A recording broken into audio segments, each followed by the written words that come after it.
오늘 13절부터인데요. 요한복음. 이게 어려운 게 없는데 교리적으로 어려운 게 없어요. 그래서 무엇을 이해하려고, 그러니까 이 공학적인 관점에서 그 자연 계열처럼 이 미적분을 풀어야 하는 그런 어려움은 없는데, 인문 계열을 전공한 사람들 어려움이 뭐냐면 그건 생각과 마음을 다루잖아요. 그러니까 쉬운 것 같은데 또 쉽지 않아요, 이게. 왜냐하면 특히 이쪽에 있는 그 내 마음을 다루는 이 부분들 성령께서 조명을 주지 않으시면 이해가 안 돼요, 사람이. 그러니까 그 영적인 수준이 금방 보여요. 구원을 받았는데 이 사람이 얼마만큼 이해하고 있는가 보면 이제 보이잖아요. 그러면 영적으로 내가 좀 많이 깨달았고 깨닫지 않았다고 느껴지면 즉시 내가 눈높이를 낮춰야 돼요. 그러지 않으면 이게 안 돼요, 대화는.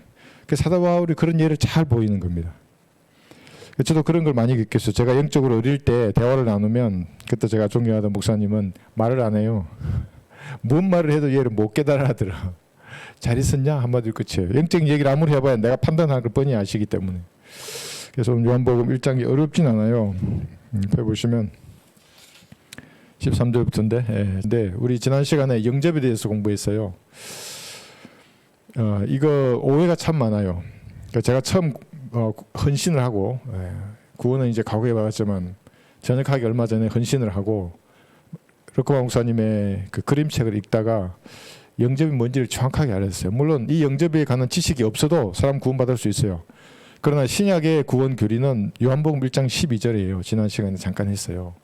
그러나 누구든지 그를 영접한 사람들에게는 하나님의 아들들이 되는 근세를 주신 거예요. 여기 왜 누구든지라 그랬냐면 참 빛이신 예수님께서 자기 땅에 오셨잖아요, 유대인들에게. 그런데 자기 백성이 예수님 영접하기는커녕 나중에 십자가에 못 박혀 죽여요, 살해하고요. 그러니까 로마의 손에 넘겨줬잖아요. 살인자예요, 거기. 그 살인 교사잖아요. 그런데 이제 그걸 이미 아시는 거예요, 자신이. 이 가만히 보면. 그러나 누구든지 그를 영접해요. 그러면 교회 시대에 우리는 더 이상 왕이 아니에요. 요한복음 1장에서는 예수님 살아계셨잖아요. 그때의 이 땅에 오신 선지자가 아니라 고린도전서 15장 1절에 나와 있는 5절까지 말씀대로 우리 죄를 위해서 피 흘려 죽으시고 예수님 부활하신 거예요. 그러면 이제 예수님 부활하시면 셋째 안으로 가버리시는데 지금 뭐예요? 성령께서 모든 죄인의 만문을 두드리는 거예요. 이게 홀이 고스트예요. 스피릿이라고도 해요. 그러나 형상을 가지고 있어요. 고스트라 그러면 누구의 형상이에요? 예수님의 형상이에요. 성령이란 하나님께서. 무소부재하시지만 여러분의 만문을 두드리실 때는 예수님의 영이라 그래요, 성령님께서는. 그러니까 인격을 가지셨기 때문에, 신격을 가지셨기 때문에 생각을 가지고 만문을 두드리는 거예요. 여러분 생각 가운데 뭔가를 던지는 거예요. 저 같으면 너는 죄인이냐 그러셨어요. 다 달라요. 상황이 다 다르기 때문에. 그런데 그분이 창조주이시기 때문에 그분을 영접해야 돼요. 어떻게 영접하는 거예요? 만약에 잘못 건드리면 전능하신 분의 힘이잖아요. 그러니까 구원받지 않은 사람이 이거 잘못 건드리면, 그래서 평생 동안 은혜의 복음을 뭔지도 모르고 그렇게 막 종교적인 열성으로 살다가 지옥에 가는 거예요. 성경대로 그 사람이 영접하려고 그러면 내가 죄인이라고 하나님이 선포하잖아요, 성경에. 인간이 무슨 짓을 하더라도 죄인이라고 말해요. 그 사실에 내가 동의해야 돼요, 정말로. 그러니까 단순한 지적인 동의가 아니라 내가 무슨 짓을 하더라도 지옥에 갈 수밖에 없구나. 뭐 신학을 한다고 선해지는 게 아니에요. 뭐 술 안 마시고 담배 안 피고 나이트클럽 안 간다고 선해지는 게 아니에요. 그렇게 지는 게 아니에요. 사람이 남을 구제하고 뭐 헌금 뭐 11조 얼마 뭐 하나님 거지라고 그 돈 받고 그 사람 깨끗하게 해주겠어요. 그렇지 않아요. 그러니까 무슨 짓을 하더라도 인간은 죄인으로 태어나서 죄인으로 살다가 지옥에 갈 수밖에 없는 존재임을 어느 날 시인한다고요. 나는 평소부터 구원받기 전에 그걸 알았다고요. 그날 또 물으셨어요, 하나님께서. 네가 죄인이냐고. 난 그 말을 정직하게 되면 난 죄인입니다. 누군지는 몰랐지만 그 예수님께서 왜 십자가에 못 박혀 죽었나고. 죄인을 위해 그랬다고 난 다 들었다고. 여러분 다 들으셨잖아요. 크리스마스 때 들었잖아요. 바로 너를 위해 못 박힌 게 아니냐 했을 텐데 그때 그걸 안 거예요. 그랬구나. 그래서 우리 좀 다 보이겠지만 하나님에게서 난 사람들이에요. 과거에 예수 그리스도를 구주로 영접하는 거예요. 나의 모든 죄의 값을 다 지불하시고 부활하신 그분으로 내가 믿었다고요. 그 사람이 예수 그리스도를 영접한 사람이에요. 그러니까 영접 기도를 한 사람이 진짜 영접한 사람도 있어요. 근데 영접 기도를 하고도 가짜로 영접 기도하는 사람이 있어요. 그걸 모르고 죄인임을 자기가 인정하기에는 자기 보기엔 자기가 너무 깨끗한 것 같아. 완벽한 의인으로 보는 거 자기를. 아이 난 남들처럼 그렇게 간음도 안 하고 술도 뭐 많이 마시지도 않고, 예? 담배도 안 피고 나는 그래도 교회나 아니면 절간이나 성당이나 내가 왜 죄인이냐고. 그 정도는 아니라고. 지옥에 던져질 만큼은. 그러면 구원받을 수 없어요 그게. 그렇게 시인하고 성경에서 말씀하시잖아요. 이미 죄의 값을 예수님이 지불했다고. 그걸 부활하신 그 예수님을 이 제도화된 교회에서 인격적으로 만난다는 말의 의미가 그거예요. 그래서 구원은 물질에 있는 게 아니라 한 사람에 있어요. 그게 퍼슨에 있는 거예요. 예수님 그분에게 있어요. 근데 예수님은 모르고 어떤 사실이나 메시지만 받아들이고 뭘 알았다 그러고 뭐 깨달았다 그러고 다 안다 그러고 다 지옥으로 가는 사람들이에요. 깨달았다는 말 중에 그 말은 그렇게 하더라도 그걸 예수님이 구주로 영접한 사람이 있어요. 얘기 들어보면. 안다고 하는데 구원받은 사람이 있어요. 영접한 사람이. 근데 영접 기도를 했다고 하는데 말 들어보면 아닌 사람이 있다고요. 그래서 제가 우리 사람 모친하고 대화하는데 5분만이면 안다고 대화해보면 10분이면 안다고 알아요 정말로. 그래서 우리가 간증을 물어보잖아요. 구원 받으셨냐고. 과거에 그런 사건 우주의 창조주잖아요. 그 창조주의 그 숭고한 사랑을 네가 받아들인 적이 있냐고 물어보는 거예요. 근데 여기서 말이 다르고 저기서 말이 다르고 여기 말이 다르고 또 말해보면 또 달라. 그러면 특정해야지. 배우잖아요. 특정해봐야 한번. 어떻게 그 사랑을 내가 알았고 그걸 받아들였는지를. 영접 기도가 중요한 건 아니에요. 우리가 할 수 있는 최선이니까 그 기도를 하라는 거지. 그렇게 예수님을 구주로 영접하는 거예요. 뭐 크리스마스 지키고 이거 아니에요. 그 교회 와서 뭐 크리스마스하고 전혀 상관없어요. 그것은 내가 죄인인데 죄 갈 수밖에 없는 죄인인데 시인하는 거예요. 남자답게 하나님 앞에. 어떻게 하면 되겠습니까 하나님. 그런데 그 죄의 값을 하나님의 피로 이미 지불하신 거예요. 갈보리에서. 그래서 하나님 내가 믿겠습니다. 저를 위하여 그런 사랑을 베풀어 주셔서 감사합니다. 감사합니다 한마디도 진심으로 이걸 믿고 그렇게 하면 구원받아요. 그 안식교회도 예전에 죽으려 그러잖아요. 감사합니다 한마디면 구원받을 수 있냐고. 구원받을 수 있다고. 의미를 알고 감사합니다 하면 구원받을 수 있다고. 몰라요 사람들. 그래서 그렇게 구원받았잖아요. 뭐가 달라지겠어요 여러분. 아기가 태어났어요 처음에.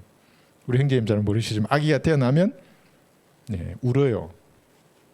엄마를 찾는다고요. 하나님에 대한 기도가 비상적이지가 않아요.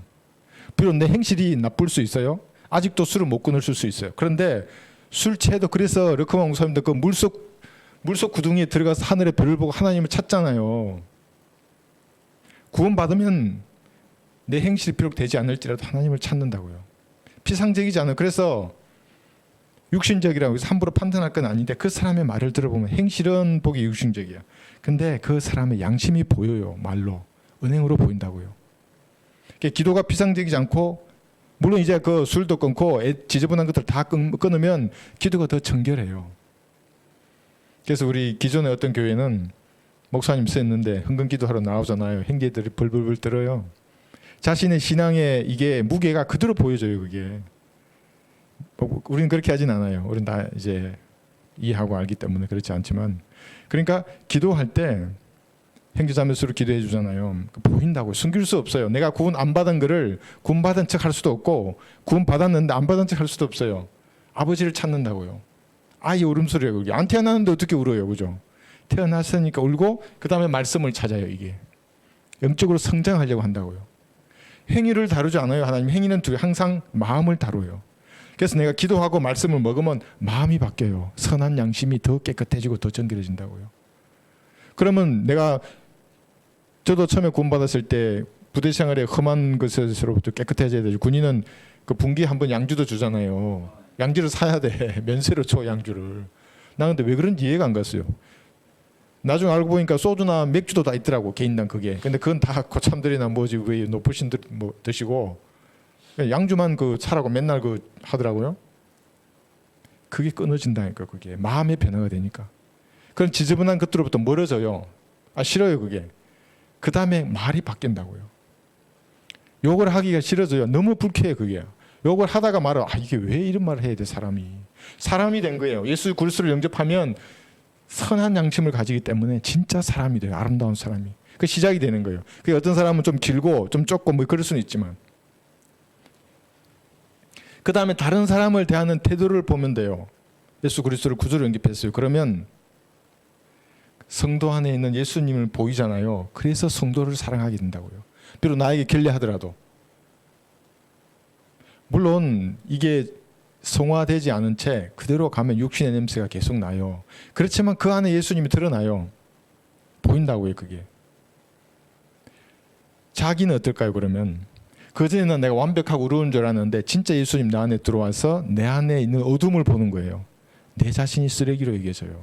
그게 무슨 말이에요? 요한복음 여기 배울 거예요. 요한 1장 10절에 가면 이 땅을 사는 동안 내가 구원받았어요, 예수님을. 그러면 내 자신을 스스로 심판해요. 내 안에 있는 양심, 마음의 상태, 의도, 동기 이런 것들을 내가 보기 때문에 하나님 앞에 그걸 용서해달라고 말한다고요. 깨끗해지려고 한다고요. 그게 뭐냐면 이거에 여기 해놨어요. 하나님이 나를 보잖아요. 주님께서 나를 보신 그 시각으로 나 자신을 보면 어떻게 돼요? 모든 사람은 다 토해요. 여러분 그런 생각 해보셨어요? 예수님이 나를 바라보는 모든 걸 다 알잖아요. 내 마음이나 모든 걸 다 알아요. 그 예수님의 시각으로 여러분 자신을 봐보세요. 그럼 긍정적일 수가 없어요. 다 토해요. 이 비유는 르크만 목사님 자주 쓰는 비유예요. 저도 잘 써요. 하나님이 아시는 만큼 당신을 안다면 내가 토하지 않겠냐고. 제가 댓글에도 썼어요. 어느 날 하도 의인이라 그러고 완벽하다 그러고 자기가 저거 하나도 없어요? 저거 없대요 그 사람이. 그럼 하나님이 당신 알듯이 저 미국에 있는 어떤 여자예요. 나도 당신을 안다면 똑같이 내가 토하지 않겠냐고. 그 한마디로 맞는 댓글이 없어. 왜냐하면 인간이니까 50% 100%라는 말의 의미를 그 사람 잘 모르는 거예요. 이 땅에 예수님 외에는 모두가 죄인이에요. 더럽다고요. 그리스도인이 만약에 예수님의 시각으로 나 자신을 봤을 때 완벽하다 그러면 하나님을 거짓말쟁이로 만드는 사람이에요. 하나님과 교제할 수 없어요. 그러면 하나님과 교제할 수 없다는 말은 빛이신 주님이 내 안에서 빛나지를 않아요. 구원받았으면 이제 스스로 이 땅에서 자기 자신을 바라보고 예수님 보시기에 흠이 있는 것들은 내가 자백해야 되는 거예요. 근데 그게 없어. 구원받지 않은 사람이에요. 난 아무리 봐도 난 완벽한 의인이야. 세상에 그런 사람이 예수님밖에 없는데요. 그래서 예수님께서 여기 요한복음 한번 볼까요? 1장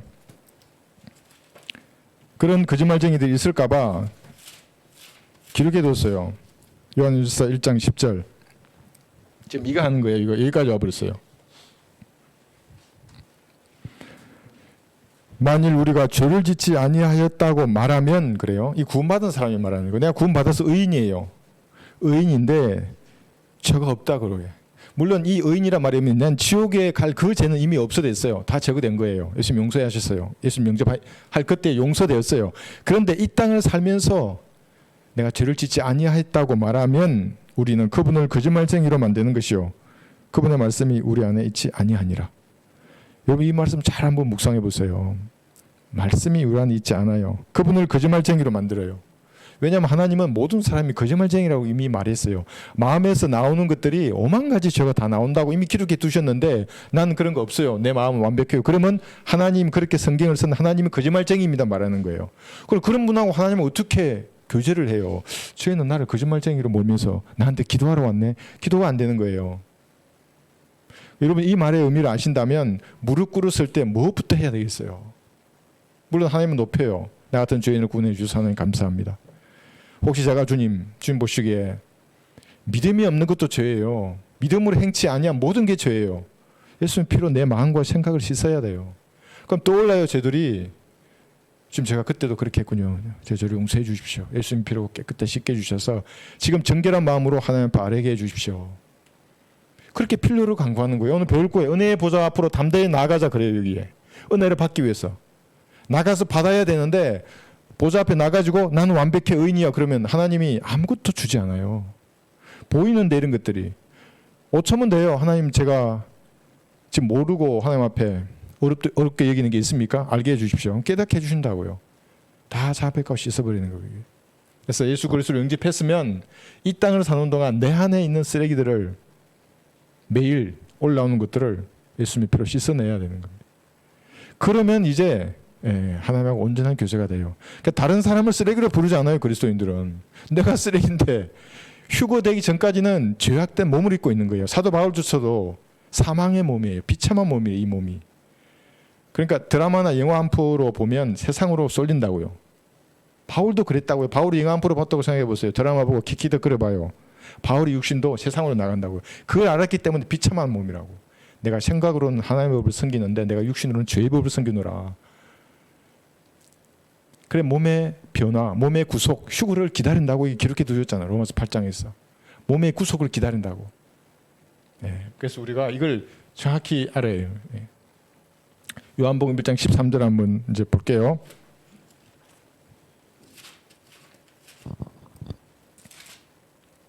13절. 자, 구원받은 사람을 말해요. 이제 12절에서 예수 그리스도를 구주로 영접한 거예요. 그들은 그래요. 여러분들이에요. 제가 지금도 강하게 말했어요. 복음에 대해서 10여 번 말했잖아요. 이 튕겨 나가지 않으신 분들 제가 몇 분 보고 있어요. 38명 보고 있네요. 아마 대부분 구원받았을 거예요. 안 그렇지 않았으면 불께서 다 나가버려요. 종교인들은. 저 사람 오늘도 큰 소리 치고 있는데 이러면서 다 나간다고요. 그들은 구원받은 사람 혈로나 육신의 뜻으로나 또한 사람의 뜻으로 나지 아니하였고 하나님에게서 난 사람들이라 그래요. 육신의 뜻으로 난 사람 누구예요? 혈로나 그러죠. 육신의 뜻으로. 인간들은 다 그렇게 사람의 뜻대로 결혼해서 태어나잖아요.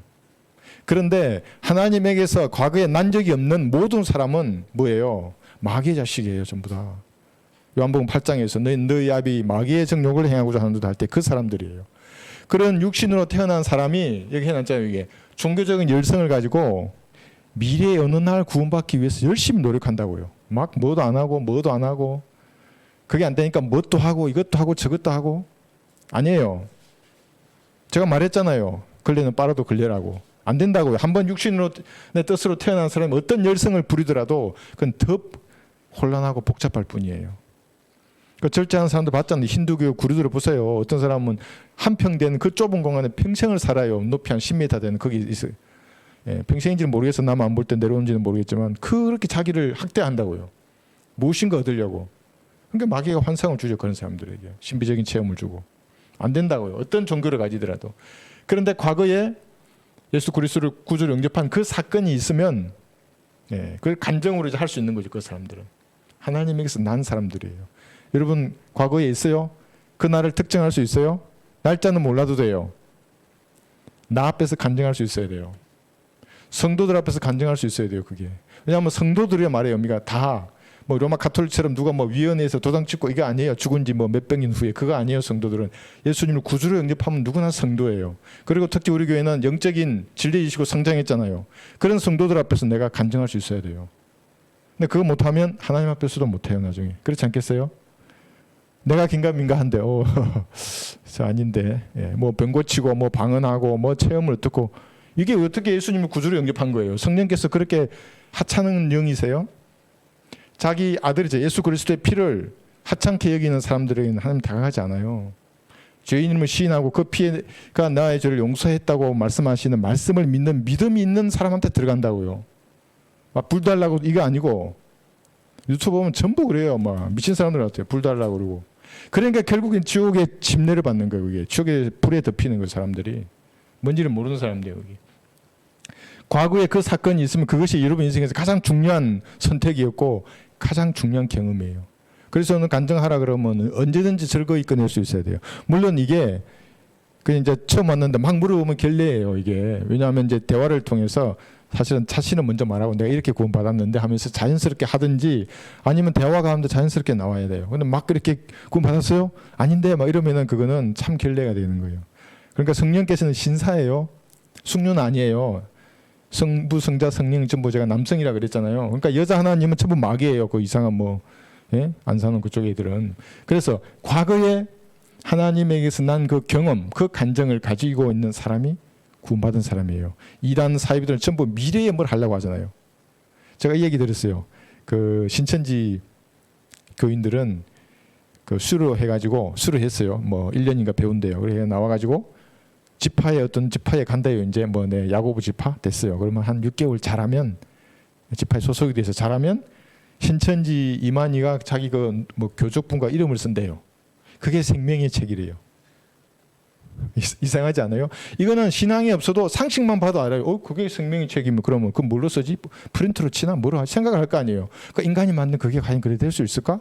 안 지워져야 되는데 그럼 그 생명의 책은 불에 넣어버린 누군가가 잘못해서 없어지잖아요. 그게 상식으로 생각해봐도 말이 안 되는 사람은 속는다고요. 그러니까 영접이라고 하는 이 개념도 수많은 이단들이 쓴다고요. 그 안식 그 순복음 교회는 매주 일어서서 영접기도 하라잖아요. 의미도 모른 채 그 앞에 있는 의미들. 의미를 모르고 아무리 영접기도를 내 하나님 뭐 어쩌고 저쩌고 뭐 구원받을 수 없어요. 그 사람은. 어떤 사람 내 영접기도를 흉내를 내. 장로교에서. 그럼 잘 내든지 흉내를. 잡혀도 빗나가요 마지막에.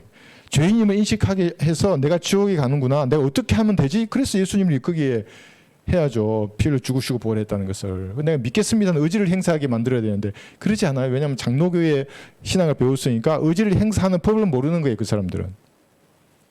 예, 요 정도만 보시면 좋고. 그런데 이제 여기 두 개 성경 구절 적어놨어요. 로마서 9장 16절에 보시면 성경 공부니까 신학적인 반론을 재반론해 볼게요. 그러니까 내가 영접해서 되는 게 아니라 하나님이 선택하고 예정한 사람만 구원받는다는 사람들이 이 구절을 인용해요. 로마서 9장 16절.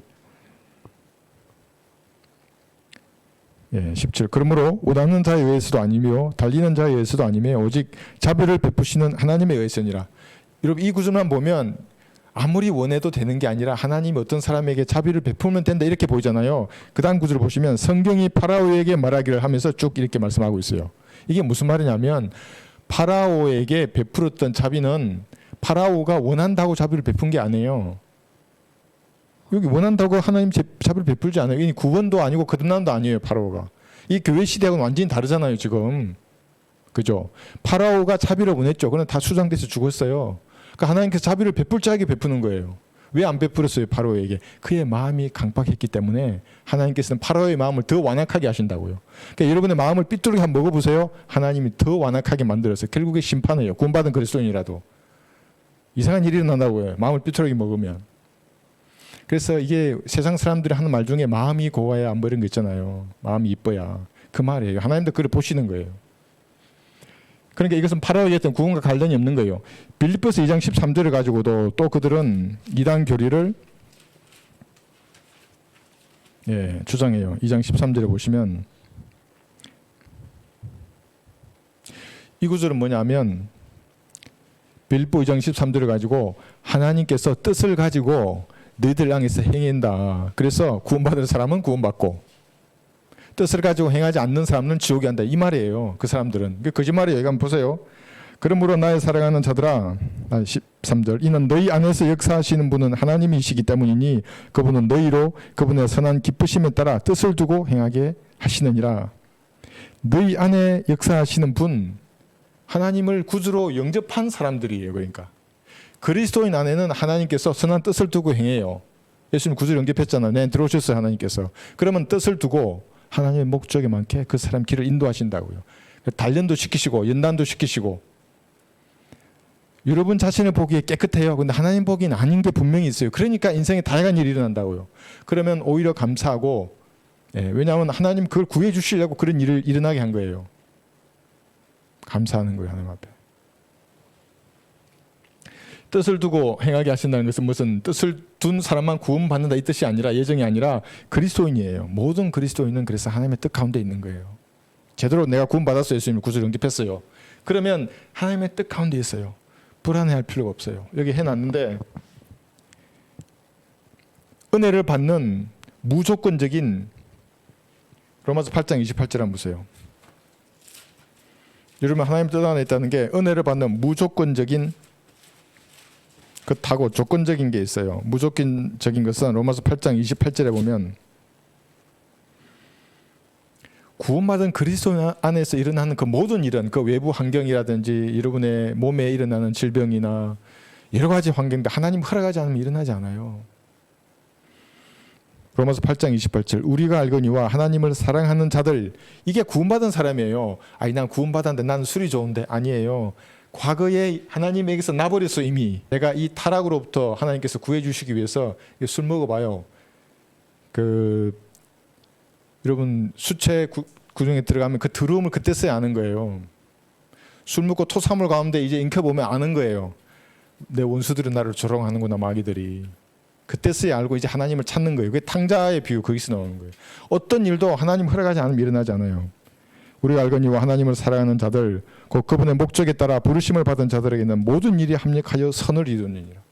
구원받은 그리스도인을 말하는 거예요. 무슨 여기 뭐 사랑한다 그래서 많이 사랑하고 뭐 목적에 따라 부름을 받은 특별한 사람이 아니라 구주로 영접한 모든 사람에게 일어나는 그 일은 하나님의 뜻 가운데서 선을 이루기 위한 것이에요. 그래서 마음이 아플 때가 있죠. 슬픈 소식을 듣거나 그렇잖아요.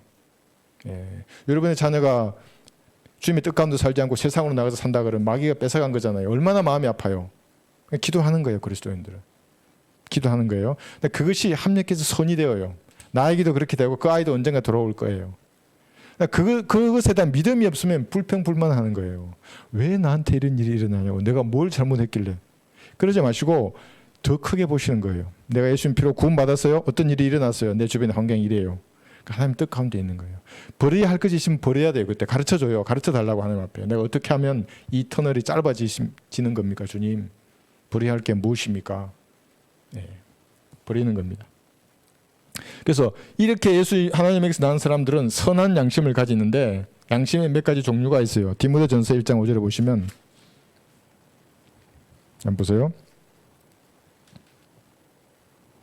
이제 계명의 목적은 순수한 마음과 선한 양심과 가식 없는 믿음에서 나오는 사랑이거늘. 디모데전서 1장 5절입니다. 그러니까 계명의 목적이 구원을 받기 위한 게 아니에요. 그러니까 많은 사람들은 또 그러니까 이 계명이 뭐 바울이 디모데에게 한 명령만 계명이라는데 그렇지 않아요?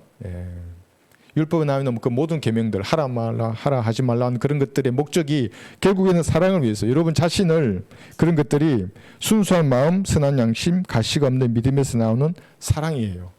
계명의 목적이. 그러면 이제 안식 교인들이 여기면 다 무너져요. 그건 도덕법을 지켜야 구원을 받는다고 말하거든요. 아니에요. 계명의 목적은 사랑이에요. 순수한 양심, 선한 양심, 순수한 믿음과 선한 양심을 가지고 결국에는 사랑하는. 그래서 하나님은 사랑이시라고 하는 말의 의미가 이거예요. 사랑을 베풀어요. 그리스도인 모두가 사랑의 사도들이에요. 그리스도인들은 성경적 사랑이에요. 이게 사랑 그러니까 또 러브로 생각하면 안 돼요. 뭐 크리스마스나 연말에 세상에서 마귀 같은 그러한 짓은 사랑이 아니에요. 그건 마귀의 짓이지. 순수한 사랑이에요. 이게 순수한 믿음과 선한 양심, 순수한 마음, 선한 양심, 에서 나오는 사랑이에요. 여기 선한 양심이라 그랬잖아요. 이것이 두 가지 적어놨어요. 구원받기 전에는 디도서 1장 5절 한번 보세요. 디도서 1장 15절.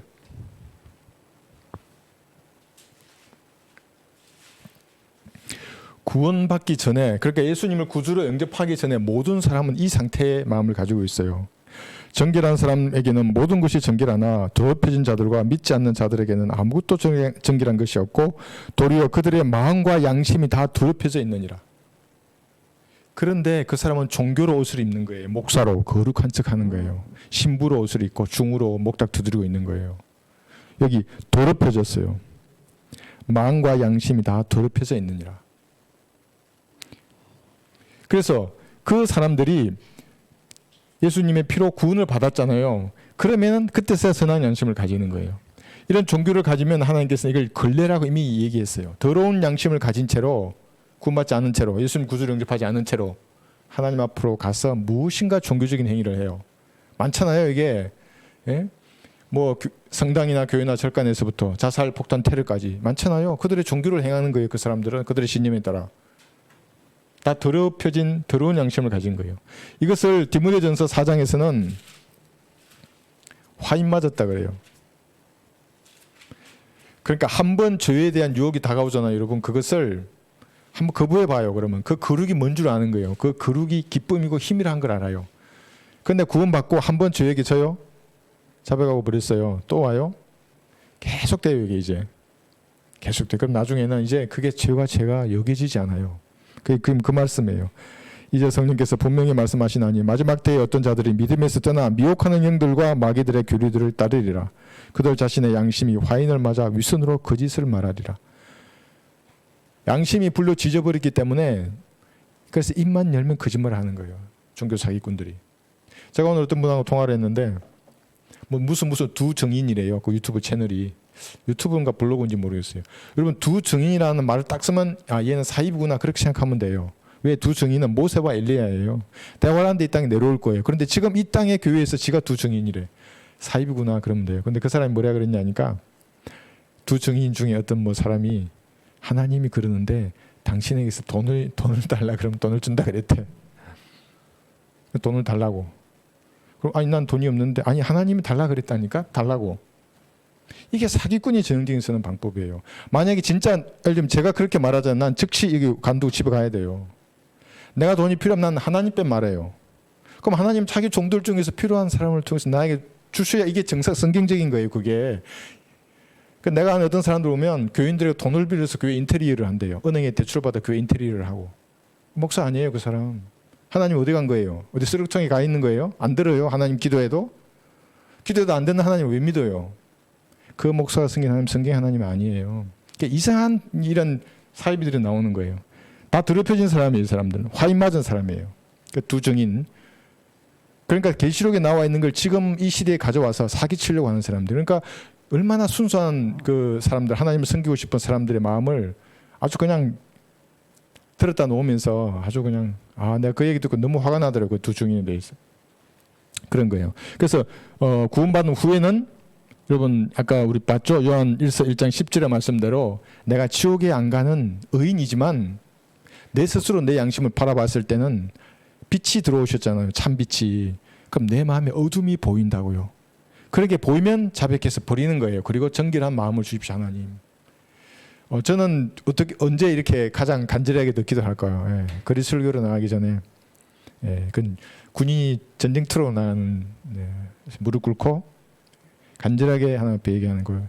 믿음이 없음을 용서해 주십시오, 하나님. 자기 믿음을 주십시오. 능력을 주십시오. 외치라고 말씀하셨는데 제가 부족해서 하나님의 이름에 먹칠하면 어떻게 합니까? 자기 능력을 주십시오. 그럼 나가는 거예요. 그 불길한 모든 것들이 있으면 그때 다 버려야 돼요. 그렇지 않으면 어떻게 나가요? 그 나가서 아무런 대본도 없는데 그 가서 대본을 봐요. 그러면 이렇게 어떤 교회는 그렇더만 목사 대본 가지고 그래서 이게 물론 그래도 상관은 없어요. 그럼 나는 하나님의 이름을 그렇게 욕되게 보이고 싶지 않아요. 그 인간도 그럴 거 아니에요. 저 인간 하나님이 종이라는데 그래서 보고 저러냐고. 강단에서 어쩔 수 없이 그렇게 할 경우가 있지만 그렇게 하나님을 거짓말쟁이로 만들지 않는 겁니다. 오늘 당장 기도할 때 해보세요. 여러분의 마음을 하나님의 빛처럼 밝은 빛으로 한번 비춰보세요. 이게 어둠이 보이시나요? 진짜 보이면 잘하는 거예요, 여러분. 안 보여요. 난 너무나 내가 예수님 같은 마음이 어떻게 그럴 수 있을까요? 그럴 수 있어요, 여러분들은? 하나님을 거짓말쟁이로 만드는 사람이에요. 그렇게 해서 주님과 온전한 교제 가운데 있어야 됩니다. 14, 15절 한번 볼게요. 요한복음 다시 1장으로 들어가셔서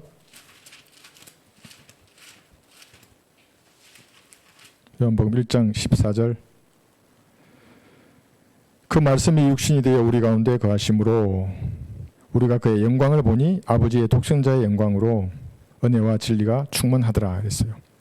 요한이 그에 관하여 증거하여 요청 말하기를 이분이 내가 말한 그분이라 내 뒤에 오시는 그가 나보다 앞선 것은 그분이 나보다 먼저 계시심이라 이렇게 하더라 했어요. 오늘 칠판의 공간 때문에 이 부분 빠뜨렸는데 말씀이 육신 되었다 그랬잖아요. 우리 가운데 거하셨어요. 이게 말씀이 W가 대문자 워드고 우리는 고딕체로 표시를 했어요. 이게 뭐냐면 아버지와 말씀과 성령이라고 할 때 이 말씀이에요. 이 말씀이 하나님의 형상이라고 지난 시간에 배웠어요. 보이지 않는 하나님의 형상이라 그래요. 하나님은 보이지 않잖아요. 성부 하나님 보이지도 않고 느낄 수도 없어요. 성령 하나님은 여러분 안에 거하시기 때문에 여러분에게 감정적으로 느낌을 주실 수 있어요. 그래서 형제님 성령 충만하기를 원하면 느낌을 원하잖아요. 막 불타는 느낌. 그리스도에게 나오시면 돼요. 나와서 마이크 들고 죄와 심판과 지옥과 불의 능력을 한번 외쳐봐요. 그러면 하나님이 그냥 통으로 부으세요. 그게 진짜 성령 충만이에요. 그게 감정적인 느낌이고. 그런데 성부 하나님은 느낌도 없고 보이지 않으세요. 이분은 느낄 수만 있어요. 볼 수 없죠. 두 분 다 볼 수 없어요. 공통점이죠. 근데 말씀이신 하나님은 예수님이신데 형상을 가지고 있는 게 그게 말씀이에요. 다 본 거예요, 우리가. 그런데 그분이 언제부터 나보다 앞섰다 그랬잖아요, 지금. 어느 정도로 앞섰는가? 우리가 계보를 쫓아갈 때 요한복음 예수님은 그래서 태초에 그러는 거예요. 태초라는 말이 이게 창세기 1장 1절에 그 엘로힘이에요. 우리가 지금까지 계속 배웠어요. 예수님이 하나님을 인정하지 않으면 그 전부 사입이에요. 이단이라는 거예요. 교묘하게 예수님하고 같다고 말하는 이만희. 초림 때는 유괴보혜사가 예수님이었는데 지금 이 시대에는 예수님 올라갔으니까 영으로 그것도 올라갔대. 자기가 유괴보혜사다. 그러면 뭐예요?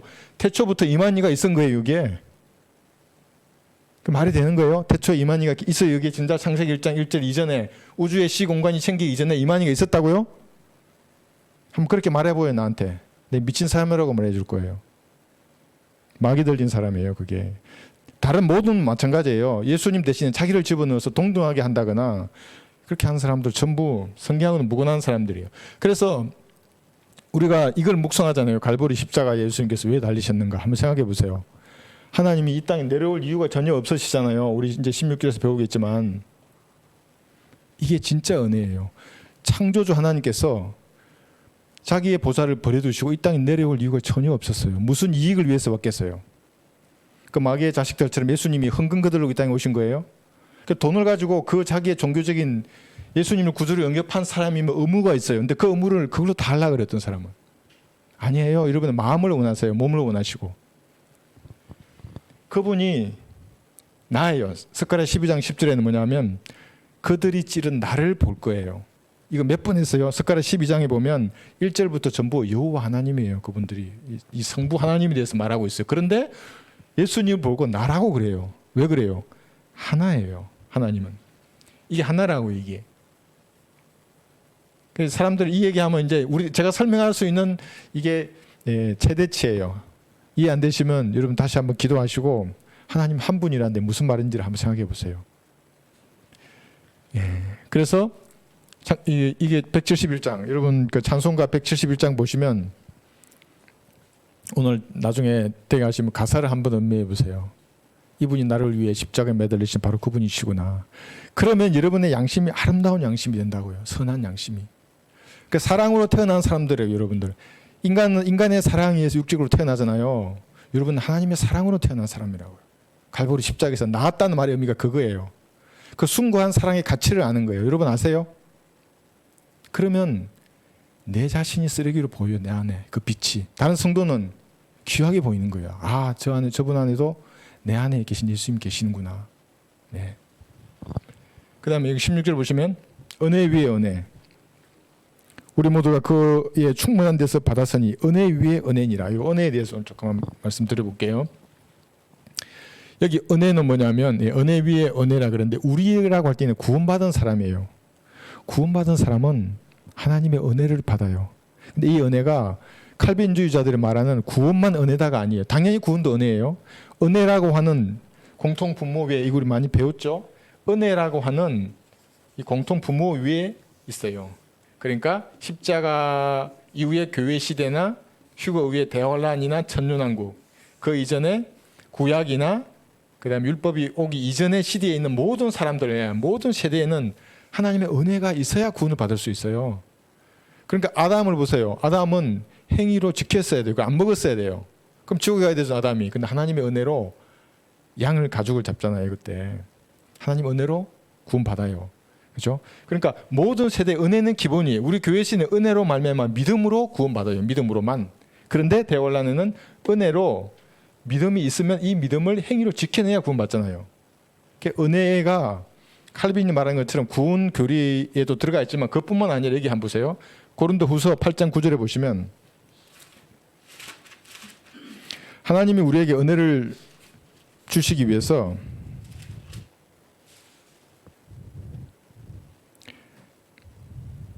은혜가 무엇일까? 여기 나와 있어요. 몇 가지 오늘 이제 볼 텐데 너희가 우리 주 예수 그리스도의 은혜를 알거니와 은혜가 무엇이냐?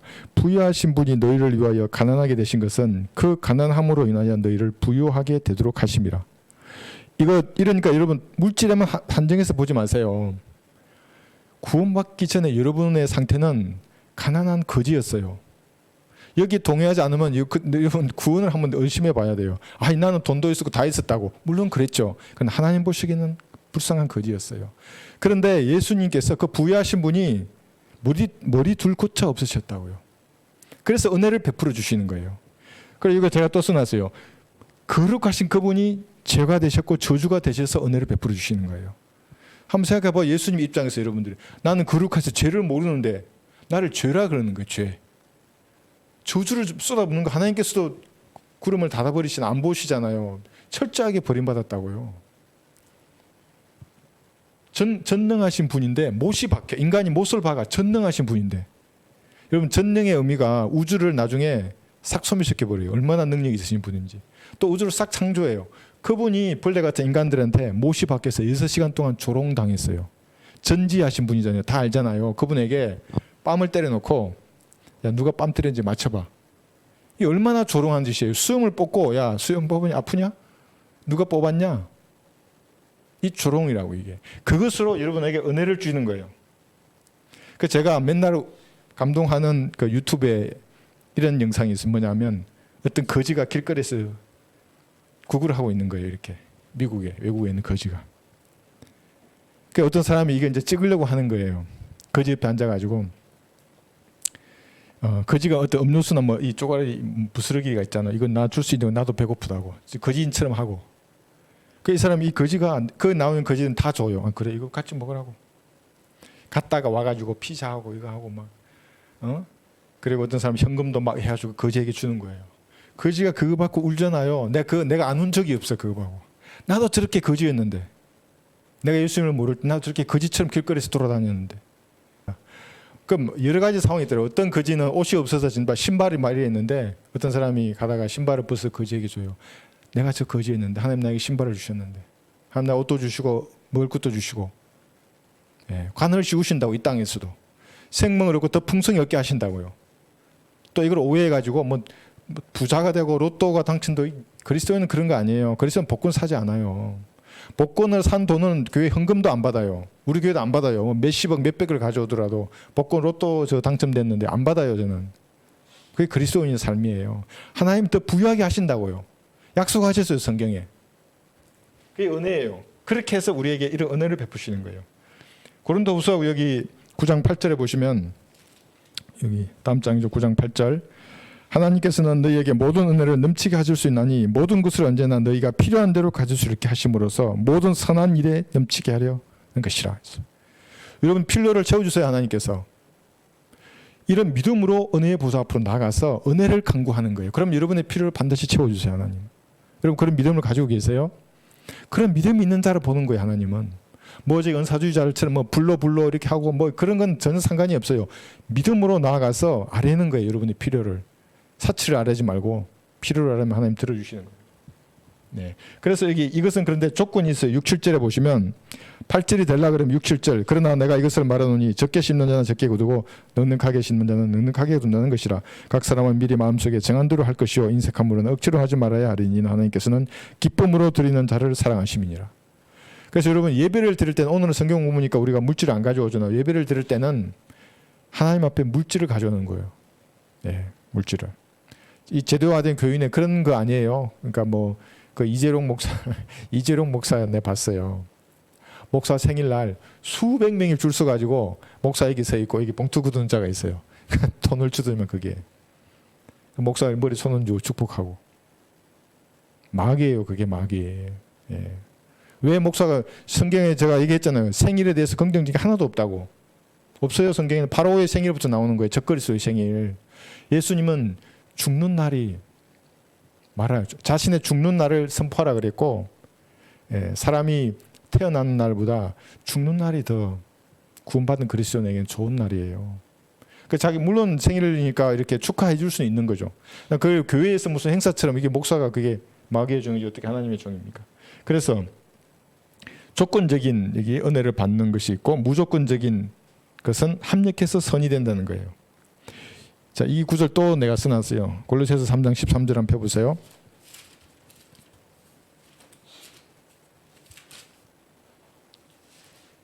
이 구절은 영적으로 조금 고귀해요. 왜냐하면 어떻게 남을 용납할 수 있지? 내 규격을 다 가지고 있는데 이렇게 아주 모난 사각형이 있고 마른 모가 있고 세모가 있고 다 이렇게 각이 지어 있는데 사람이 만일 골로새서 3장 13절 15절까지 만일 어떤 사람이 누구에게 불평이 있으면 그래요. 불평이 없을 수가 없어요. 불평이 없는 부부를 보셨어요, 여러분? 불평이 없는 부부 서울에 뭐 몇 쌍이나 있을까요? 저 분당에 한 쌍 있을까요? 없을 거예요 아마. 그리스도인도 마찬가지예요. 육신의 기질을 다 가져왔기 때문에 불평이 없을 수가 없어요. 그러면 자기 기준대로 재단해 버리면 누가 살아남겠어요? 다 이거 손이 없고 다리가 없지. 다 기준이 다 다른데요. 그리스도인은 불평이 있으면 서로 용납하고 용서하기를 마치 그리스도께서 너희를 용서하신 것 같이 하라. 그러지 않으면 어떻게 돼요? 불평 분망이 가득 차서 하나님을 성경대로 섬길 수가 없어요. 용납하고 용서하는 게 무슨 말이에요? 그럼 제가 항상 여러분 물 말했잖아요.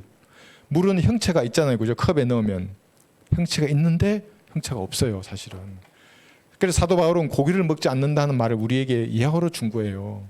어떤 사람이 실족할 것 같으면 내 기준을 바꾸는 거예요. 고기를 잘 먹다가도 안 먹어요. 그 사람 실족할까 봐. 용납하고 용서하기를 예수님께서 나에게 하신 것처럼 하라는 거예요. 이 모든 것 위에 사랑을 더하라. 이것이 온전함의 띠니라. 15절이 중요해요. 하나님의 화평이 너의 마음을 다스리게 하라. 화평이 다스리면 13절에 불평할 게 없어져요.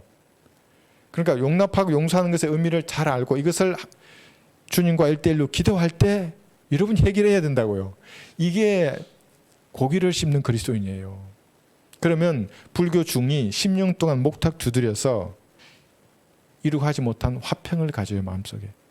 여러분 중들 한번 보세요. 많이 도 닦은 사람들 화평해 보이잖아요. 이렇게 막 무슨 일이 있어도 마음이 조급해하지 않고 온유해 보이잖아요. 엉덩이 한번 걷어차면 다 드러나요. 그게 내가 몇 마디 이렇게 저희에서 던지면 그대로 튀어나온 거예요. 이거 화평이 아니에요. 그 화평은. 예. 그리스도인은 이것을 믿음으로 실행하잖아요. 주님과의 교제 가운데 이걸 알아요. 할 줄 아는 것을. 그러면 하나님 화평이 그의 마음을 주관해요. 물 같은 그리스도인이에요. 강력하지만 형체가 없어요. 그분하고 교제하고 싶다고요. 왜냐하면 그분이 예수님의 입에서 나오는 말을 한다니까요. 말에 능력이 있어요. 그 사람이. 여러분 이렇게 성장했으면 좋겠어요. 성장하는 분이 많았으면 좋겠어요. 많이도 필요 없어요. 형제들 중에 그렇게 해서 그리에서 설교하고 자신 인생의 문제를 이렇게 주님하고 교제해서 마음의 화평을 유지하는 사람이 어떤 일을 당하더라도 하나님께서 선이 되기 때문에 주님과의 교제 가운데서 기도 가운데로 이 문제를 해결할 수 있는 그리스도인이 되어야 돼요. 그래서 여기 그림으로 이렇게 그려놨는데 누군가 내 기준을 쳐서 훅 들어오잖아요. 내 기준이 이건데 이거 들어오면 나는 초등학교 때처럼 면도칸을 끌려고 했는데 훅 들어왔어요. 그러면 내 못한 걸 고치려는 하나님의 의도를 한번 생각해 보세요. 왜 들어올까? 이걸 왜 허용했겠어요? 하나님께서 그리스도인에게 고치려고 그러는 거예요. 그 기질을. 저의 기질도 고칠 게 많아요. 여러분 없으세요? 완벽하세요? 여러분들은? 예수님의 의의 기준에 도달하려고 일평생 상고의 고통을 치르는 게 그리스도인들이에요. 그렇게 형성된 그리스도가 다 다르다 그랬잖아요. 여러분 안에 그리스도 성령께서 들어오셨지만 들어올 때 성령님은 다 똑같죠. 그러나 내 삶을 통해서 형성된 그리스도는 달라요. 다 다르다고요. 이 말의 의미를 아셨으면 좋겠습니다. 예. 그 다음에 육신의 기질이 했죠. 그러나 하나님께서는 여기 육신의 기질을 내버려 두세요.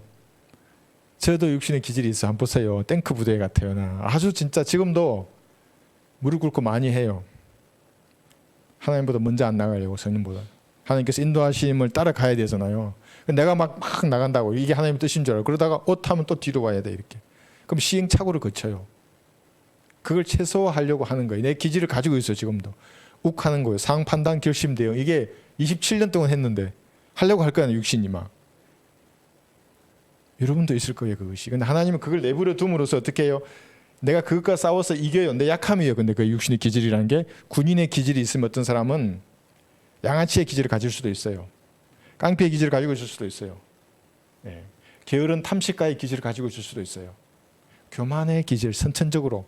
자기는 그렇게 말하지만 아주 그냥 뭔만 상황만 생기면 교만하려고 그래요. 남들보다 위에 쓰려고 그래요. 그 기질을 가지고 있어요. 그런데 그걸 이겨내야 돼요. 그럼으로써 뭐예요? 승리함으로써 하나님의 능력을 드러내는 거예요. 일평생 그래 놔둬요. 사도 바울은 뭘 놔뒀어요? 질병을 놔뒀어요. 약함을. 니 교만하지 마라. 너 셋잔을 갔다 왔지? 교만하지 마라. 너 와서 셋잔을 해서 나 봤지? 천사들 다 보고 그때 구원받은 사람들 다 보고 니 다 봤지? 교만하지 말라고 질병이란 약함을 주었다고요. 여러분도 있어요. 그게 뭔지 잘 모르겠지만 질병일 수도 있고 아닐 수도 있어요. 그 약함을 자랑하는 거예요. 보세요. 여기 고린도후서 12장 9절. 약함을 자랑해서 죄 지으라 이 말이 아니에요. 그 약함을 이겨내야 돼요. 성령께서 능력을 주세요. 하나님 내 이름에도 불구하고 하나님의 능력을 드러내기를 원합니다. 고린도후서 12장 9절.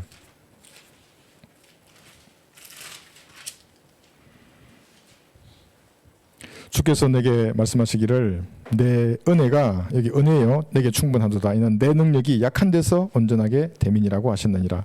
그러므로 내가 오히려 매우 기쁘게 나의 약한 것들을 자랑하리니 이는 그리스도의 능력이 내게 거하려 하려 함이라. 여러분 약함이 뭐예요? 그 약함을 자랑하는 거지 강함을 자랑하는 게 아니에요. 강함을 자랑하면 하나님은 어디 가요? 어디 없어요. 육신의 기질이 드러난다고요. 그러면 깡패는 깡패 기질이 드러나고, 저 같은 군인은 뭐라 그랬어요? 과거에 군발이라 그런 거예요. 기갑을 돌기갑이라 그래요. 돌기갑. 기갑병가 출신 아는데 부끄러운 거예요. 왜냐면 너무나 무식한 거예요. 무대뽀로 하는 거예요. 돌기갑. 포병은 아주 신사라고 자기들끼리 이렇게 해주고. 약함을 자랑함으로써 나머지 부족한 면을 하나님의 능력으로 이 땅을 사는 거예요. 그래서 사도 바울은 그걸 알았기 때문에 약함을 자랑했어요. 그러므로 내가 그리스도를 위하여 약한 것들과 뿐만 아니라 모욕과 궁핍과 박해와 공경을 기뻐하노니 이는 내가 약할 때고 내가 강하기 때문이라. 여러분 모욕 당해보셨어요? 모욕 당하면 그대로 튕겨나오지 않아요? 네가 날 모욕했어. 감히 네가 나에게? 별거 아닌 것이? 이게 육신의 기질이라고요. 모욕을 받으면 어떻게 하라고 했어요? 자랑하라고요. 내 약함이. 아 그랬냐고요.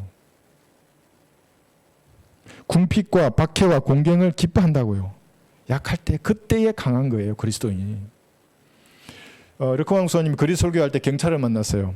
그 경찰과 대화하는 모습을 보면 예수님 같아요. 언제 한번 보세요. 사진 있으니까. 누가 그 사진을 우리 가족이 나한테 추천해 드려 보라고. 진짜 평온하면서도 할 말을 하는 그거 있잖아요. 막 경찰을 할 거 아니에요. 뭐 어쩌고 저쩌고 법이 어쩌고. 그거 말하는 게 육신으로 대항하지 않지만 예수님처럼 대항해요. 약함을 자랑하는 겁니다. 디모데전서 14, 15절에서도 보시면 여기도 은혜가 나와요. 디모데전서 1장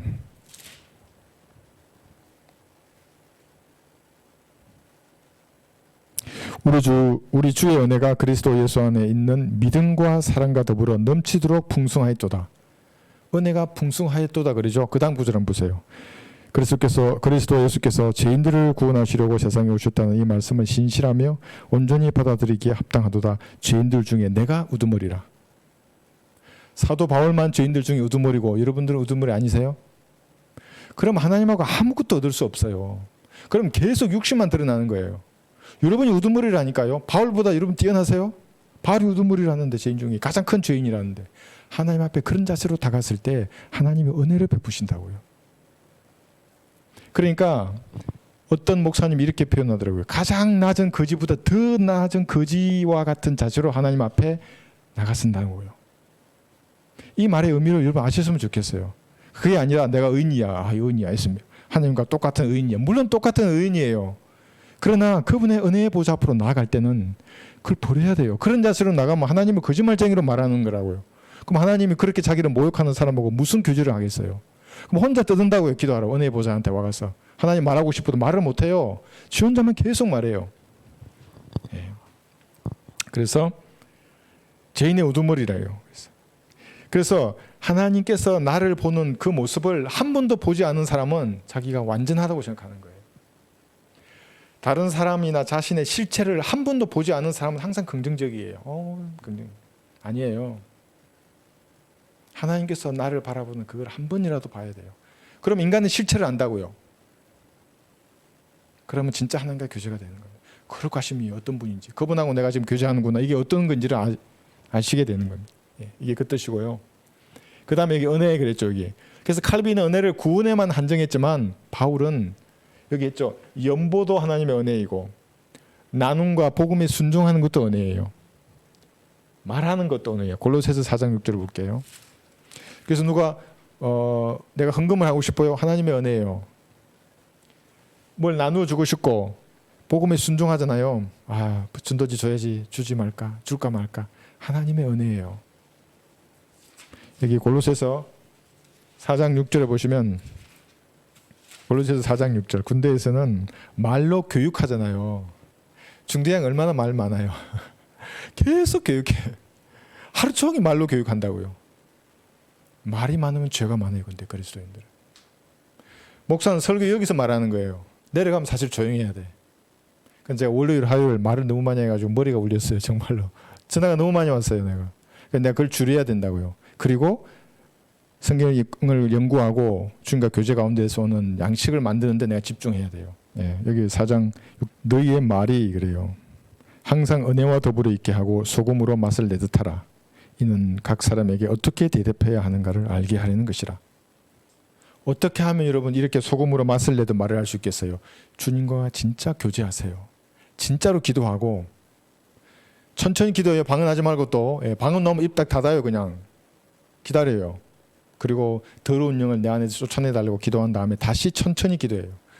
하나님의 말씀을 영적으로 성장하는 거예요. 이렇게 기도했으면 기도하는 거예요. 피상적으로 하지 말고 보이지 않는 분을 보이는 분 같이 기도하는 거예요. 구원받았으니까 말씀으로 영적으로 성장하는 거예요. 그러면 여러분의 말이 은혜와 더불어 소금으로 맛을 내듯 하게 되어요. 또 그렇게 말이 안 된다 그러면 쓰레기잖아요. 그게 그걸 버려야 된다고요.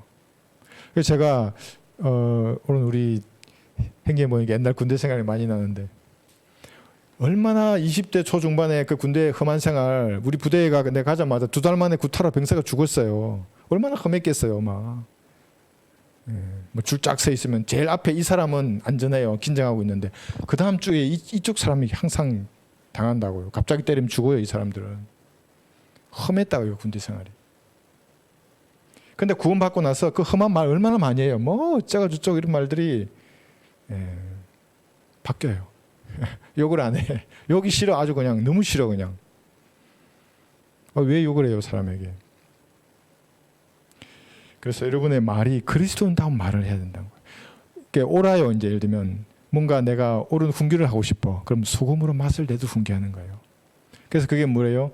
은 그림들에 있는 금 사과들 같다 그래요.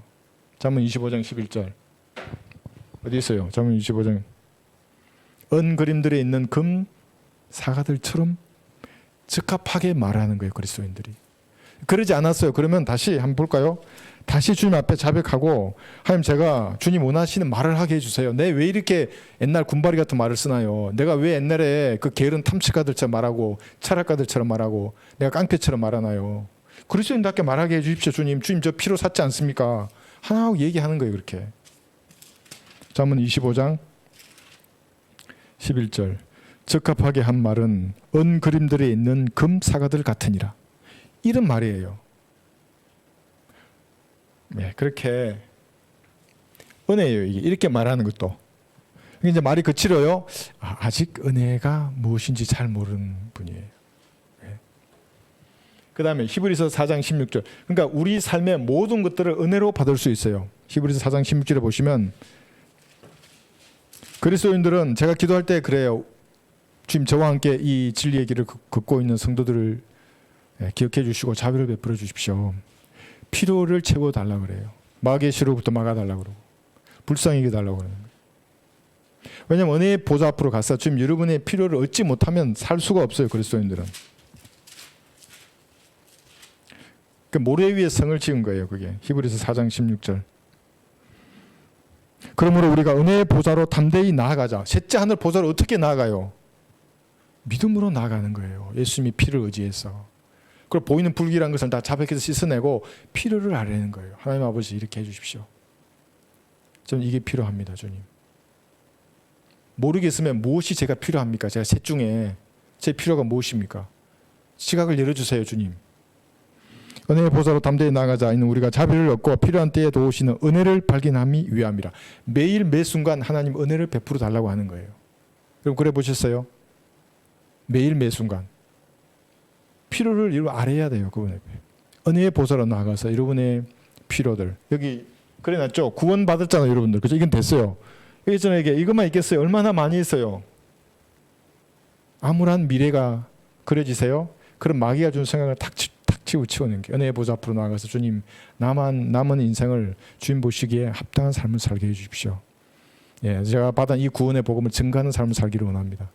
하나님 깨닫게 해주십시오. 성경을 저도 깨닫게 해주십시오. 그렇게 주님과 교제 가운데 뭘 구하잖아요. 이게 은혜의 보좌 앞으로 나가야 되는 겁니다. 얼마나 자주 나가십니까 여러분? 은혜의 보좌 앞으로 매일 매 순간 나가는 거예요. 필요하면 길 가다가도 할 수 있어요. 하나님 은혜를 베풀어 주십시오. 이 일에 있어서 은혜를 베풀어 주십시오. 이렇게 말씀하십시오. 요한복음 1장 17, 18절 이게 읽고 끝나겠습니다. 1장 17, 18절 율법은 모세를 통하여 받았지만 은혜와 진리는 여기 또 말씀 은혜와 진리는 예수 그리스도를 통하여 온 것이라. 여러분 예수 그리스도를 구주로 영접했어요. 그러니까 은혜의 보좌 앞으로 나아가서 구할 수 있는 거예요. 진리를 깨닫고 싶다. 예수님 앞 은혜의 보좌 앞으로 나가서 깨닫게 달라고 하는 거예요. 하나님. 그러니까 여러분 지각을 열어주는 거예요. 무슨 신학교를 나와야 깨닫는 게 아니에요. 여러분. 율법은 그랬죠. 모세를 통하여 받았다 그랬잖아요. 그러니까 율법도 거룩하고 의롭고 선해요. 네. 그런데 예수님은 율법을 폐하하려고 한 게 아니라 이 마태복음 5장 17, 18절은 율법을 이루려고 오셨다 그래요. 이게 무슨 말이에요? 구약에 예언된 율법과 선지서들의 예언된 그 예언을 이루려고 오셨어요. 그런데 에베소서 2장 15절 보시면 그 율법이 폐기되었다 그래요.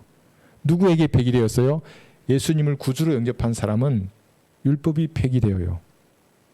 이 차이를 여러분 이 두 개의 구절을 가지고 잘 아시면 헷갈리지 않아요. 그럼 지금도 율법은 살아있는가? 예수님을 믿지 않는 사람들을 위해는 지금도 쟁쟁히 역사한다고요. 그래서 그를 지옥으로까지 던져요. 그럼 우리에게는 예수님 구주로 영접한 우리에게는 우리 몸을 건드릴 수는 있어요.